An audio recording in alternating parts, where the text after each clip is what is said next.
bumi beserta isinya begitu indahnya seperti melihat senyumannya yang selalu melekat di dalam dada. Sholawat serta salam tidak lupa kita curahkan kepada junjungan Nabi besar kita, Nabi Muhammad Sallallahu Alaihi Wasallam. Hadirin rahimakumullah.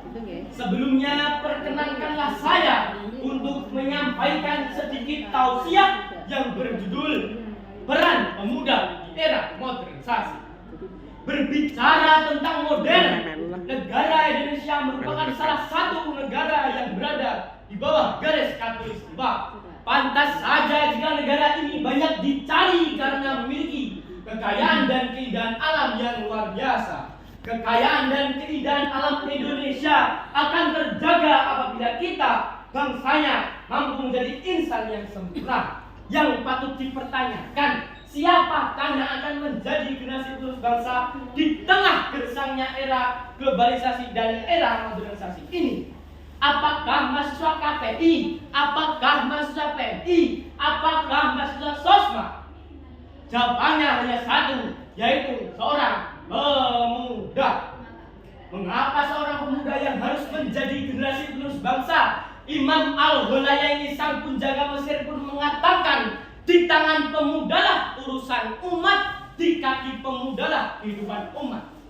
Bahkan sang proklamator Insinyur Soekarno pun pernah berkata, berikanlah aku 10 pemuda, maka aku akan guncangkan dunia.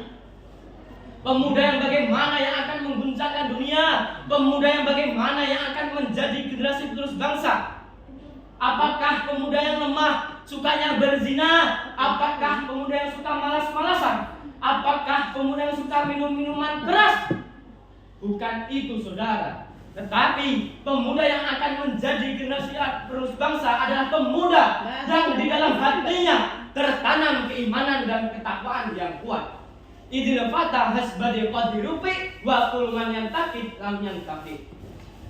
Brother and sister lillah, mengapa kita sebagai seorang pemuda harus menanamkan keimanan dan ketakwaan di dalam diri kita? Sebab ketika kita melihat di zaman sekarang ini sungguh sangat menyedihkan, memalukan, bahkan sangat memilukan. Tontonan dijadikan sebagai tuntunan, bahkan sebaliknya tuntunan dijadikan sebagai tontonan. Maka dari itu tidak asing lagi ketika di zaman sekarang ini kita mendengar adanya RCTI, Rancangan Cinta Tanpa Iman, SCTP, 1 cewek 3 pria. Bahkan lebih-lebih ada yang Indosiar, Indehoi di dalam kamar. Naudzubillahi min dzalik. Lebih mirisnya lagi, di zaman sekarang ini sudah sering kita jumpai, bahkan sudah sering kita lihat dengan mata kepala kita sendiri. Anak SD sudah kenal pacaran, dari mulai kenalan, terus chattingan, langsung jadian, ngajak ketemuan, pergi ke pameran, jalan berduaan, orang tua nggak kasihan, maksa minta uang jajan demi si cantik rupawan agar nggak kelaparan.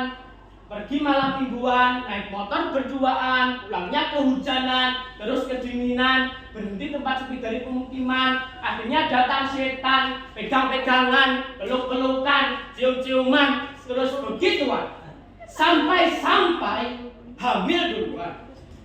Padahal sudah jelas yang namanya modern itu bukanlah suatu kebebasan, yang namanya modern itu bukanlah suatu yang lepas tanpa ada batasan. Tetapi yang namanya modern itu adalah ketika kita sebagai generasi penerus bangsa mampu mengaplikasikan, mampu memanfaatkan kemajuan teknologi dan kemajuan zaman. Demikian sedikit tausiah yang bisa saya sampaikan. Maaf bila salah ucap. Sampai jumpa di lain tatap. Tuku pilos ning Kediri, wong tulus pamit undur diri. Undur maqala wala tandur manqala. Wassalamualaikum warahmatullahi wabarakatuh. Waalaikumsalam warahmatullahi wabarakatuh.